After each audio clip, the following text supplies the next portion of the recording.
mis estudiantes del Seminario Teológico Bautista, vamos a continuar con la clase de Wolfhard Pannenberg. La cuarta tesis dice de la siguiente manera: la revelación universal de la divinidad de Dios no se realizó todavía en la historia de Israel, sino solo en el destino de Jesús de Nazaret.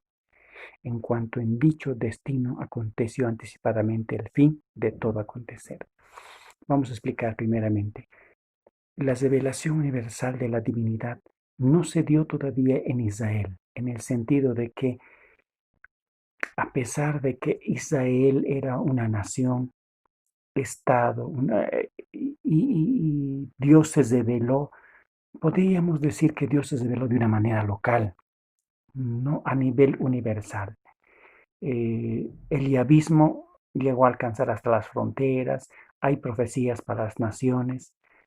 Sin embargo, no tuvo un alcance universal. Solo la revelación de Dios va a tener un alcance universal en el destino de Jesucristo, o sea, a partir del Nuevo Testamento. Eso es lo que está explicando Pannenberg. Y también dice que en el destino de Jesucristo aconteció anticipadamente el fin de todo acontecer. Wolfhard Pannenberg pone énfasis en la resurrección de Cristo. El futuro se ha adentrado en el presente. En ese sentido, ahora estamos, el futuro ya no es nada nuevo para nosotros los cristianos, porque si Jesucristo ha resucitado, también nosotros resucitaremos en el futuro. En el destino de Jesucristo se ha anticipado el futuro.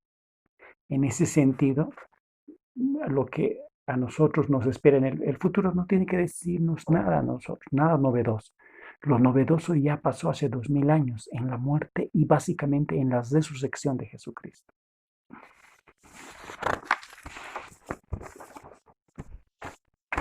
La quinta tesis dice: el acontecimiento de Cristo no revela la divinidad del Dios de Israel como un suceso aislado, sino solo en cuanto es un miembro de la historia de Dios con Israel. No podemos separar Antiguo y Nuevo Testamento.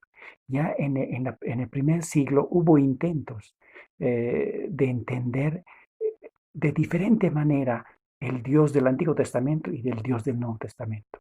Marción fue en el año 200, 300, una herejía, muchas herejías que surgieron, una de ellas de Marción, el cual veía que Yahvé, el Dios carnicero, el Dios sangriento, no podía ser el mismo, el Padre de Jesucristo, de Logos. Entonces identificó dos dioses diferentes, uno de amor y otro de sangre, de Geza. Y compuso su canon y estableció a las Paulinas y al libro de Lucas como inspirados y rechazó todos los libros, también el Antiguo Testamento. Entonces, si bien eso pasó hace muchos años, hasta el día de hoy hay muchos teólogos liberales que entienden que el, el Jesús dicho por el Antiguo Testamento, el descendiente de David, el que debe venir de la descendencia de David con esas tradiciones judías, con ese bagaje cultural, doctrinal judío, no es el mismo que el Jesús que ha elaborado la iglesia primitiva. Y ahí dicen que va mitos, leyendas, es resurrección, divinidad. Entonces hacen una diferencia entre el Cristo judío y el Cristo de la iglesia, de la fe confesante. Pero sin embargo es el mismo. Aquí me gusta lo que dice Pannenberg. Dice que no podemos aislar a Cristo de la historia de Israel. Está unido. Y básicamente ese es un principio bueno, bíblico. El cristianismo, ¿qué sería del cristianismo sin la historia de Israel? No tendríamos Santa Cena, la iglesia, los inicios de la iglesia están en la sinagoga,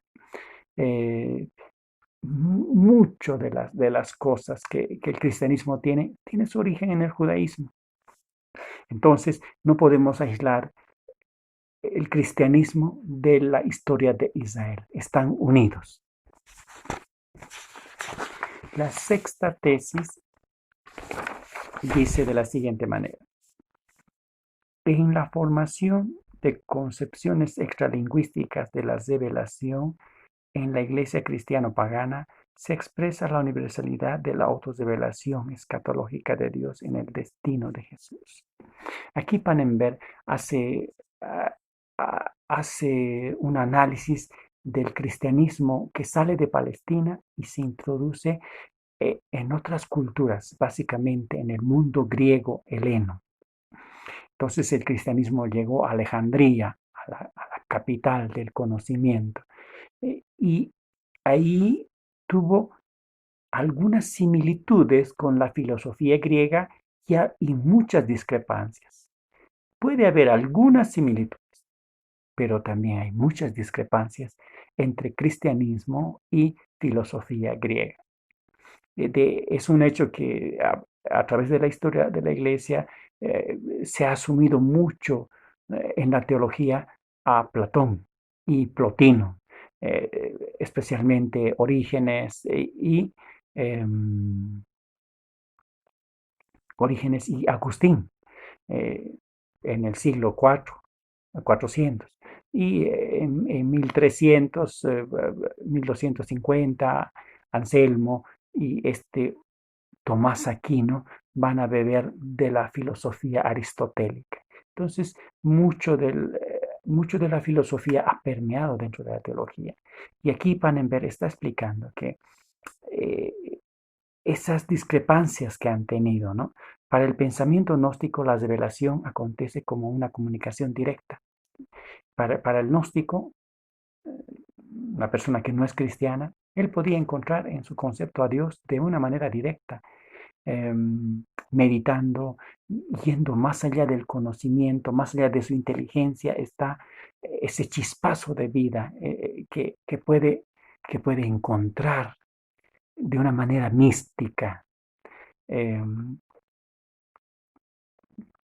en cambio, la revelación eh, cristiana es indirecta. Dios se revela a través de la historia y por sus obras poderosas. Y en el Nuevo Testamento Dios se revela por Jesucristo, Dios hombre. Para el pensamiento gnóstico la revelación no tiene lugar en el nous, en la mente, sino que supera las capacidades del nous y se dirige únicamente al neuma. Para el cristianismo la revelación no es algo solamente para gente dotada, está al alcance de todo aquel que tiene ojos para leer, no es no es un conocimiento arcano reservado para algunos pocos elegidos. Esa es la diferencia con la filosofía gnóstica. El cristianismo es para todos. Y bueno, la gracia, los que han alcanzado la gracia o los que tienen la gracia de Dios y su espíritu. Y por último, la séptima tesis dice, la palabra de Dios se relaciona con la revelación, como predicación, como precepto y como relato. En un sentido, la palabra de Dios eh, es como promesa. Dios le promete a Abraham eh, que le va a dar una tierra, una descendencia, pero todo un tiempo vive en base a esa promesa, hasta que Israel entra a tomar posesión de la tierra, esa promesa se hace historia y, y- y- y se concluye una etapa de la historia.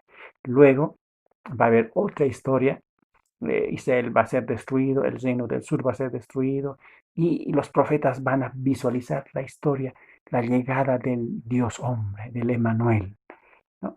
Entonces, eh, eh, la palabra de Dios es como una promesa.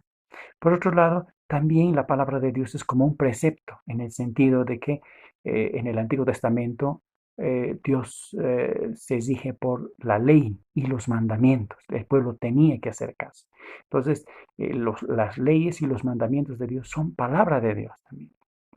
Y por último, también la palabra de Dios está como querigma.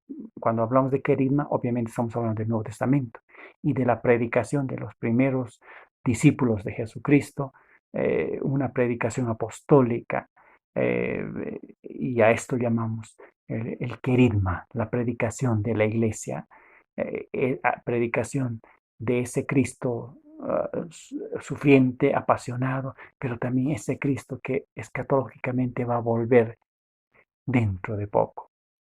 Estas serían las 7 tesis de Pannenberg. Por favor, les pido a los estudiantes que memoricen las 7 tesis, porque el examen va a ser básicamente de estas 7 tesis. Muchas gracias y hasta la próxima.